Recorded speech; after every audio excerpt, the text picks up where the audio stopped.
আসসালামু আলাইকুম, আমি আশরাফুল ইসলাম আরো নতুন একটা ভিডিও নিয়ে চলে আসলাম আপনাদের মাঝে। আজকের ভিডিওতে আমি তুলে ধরবো যে বাংলাদেশে যে ইউনাইটেড এয়ারলাইন্স ছিল, তারা 2005 সালে প্রতিষ্ঠিত হয়েছিল বাংলাদেশে। সেই এয়ারলাইন্সটা আজকে কেন নেই বা কি জন্য ভেনিশ হয়ে গেছে, এই সম্পর্কে আমি বিস্তারিত তুলে ধরবো সেবা পয়েন্ট এভিয়েশনের পক্ষ থেকে। তো আমরা যদি আপনাকে বলি যে ইউনাইটেড এয়ারলাইন্স যেটা 2005 সালে বাংলাদেশে প্রতিষ্ঠিত হয়েছে এবং কার্যক্রম শুরু করেছে 2007 সাল থেকে। 2007 সাল থেকে তারা কিন্তু প্রথমেই প্যাসেঞ্জার এয়ারক্রাফট হিসেবে তারা কাজ শুরু করেনি। প্রথমে তারা কাজ শুরু করেছিল কার্গো এয়ারলাইন্স হিসেবে, কিন্তু 2007 সালের নভেম্বর মাসে তারা কিন্তু এই কমার্শিয়াল এয়ারক্রাফটের কাজ করে। তারা প্রথম তাদের যে ফ্লাইটটা পরিচালনা হয়েছিল এটা ঢাকা টু সিলেট, সিলেট টু ঢাকা। তারা ঢাকা সিলেট নিয়ে কাজ করছিল। পরে ডে বাই ডে তারা কিন্তু তাদের যে ডোমেস্টিক যে রুটগুলো, এগুলো কিন্তু বাংলাদেশের যে এয়ারপোর্টগুলো আছে, বাংলাদেশের প্রতিটা এয়ারপোর্টে কিন্তু তারা তাদের ফ্লাইটগুলো কার্যক্রম শুরু করছে। তাদের কিন্তু বেশ কয়েকটি প্লেন ছিল বা উড়োজাহাজ। তাদের বহরে ফার্স্ট টু লাস্ট কিন্তু প্রায় 10টা এয়ারক্রাফট ছিল। 10টা এয়ারক্রাফট একটা এয়ারলাইন্সে থাকা মানে অনেক বিশাল একটা ব্যাপার। 10টা এয়ারক্রাফট নিয়ে তারা কাজ শুরু করেছিল। কিন্তু তারা এই যে 2009 সাল পর্যন্ত তারা কিন্তু খুব সুন্দরভাবে ডোমেস্টিক কার্যক্রমগুলো পরিচালনা করেছে।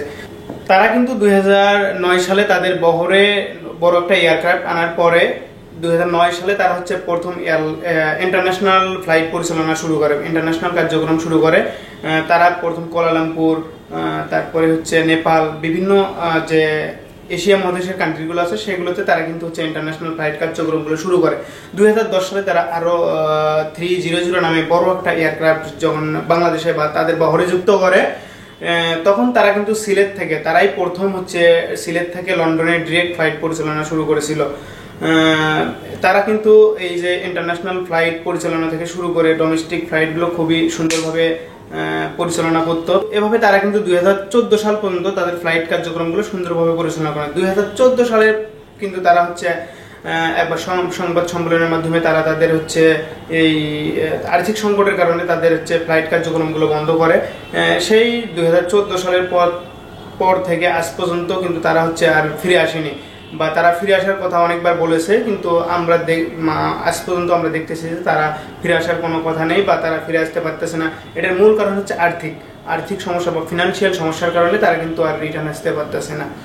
তো আমরা যদি দেখি তাদের যে বহরে যে বিমানগুলো ছিল বা এয়ারক্রাফটগুলো ছিল, সেই এয়ারক্রাফটগুলো কিন্তু হযরত শাহজালাল আন্তর্জাতিক বিমানবন্দরের কার্গো সেকশনে এগুলো ওয়েস্টেজ হিসেবে এখনো পড়ে আছে, বা এগুলো মেরামত করার মতো বা কেউ মেরামত করতেছে না, বা এটা তারা ফিরে আসবে কি না এটা নিয়ে তারা কিন্তু ক্লিয়ার মন্তব্য করেনি বা কোনো মিডিয়াকে তারা জানায়নি।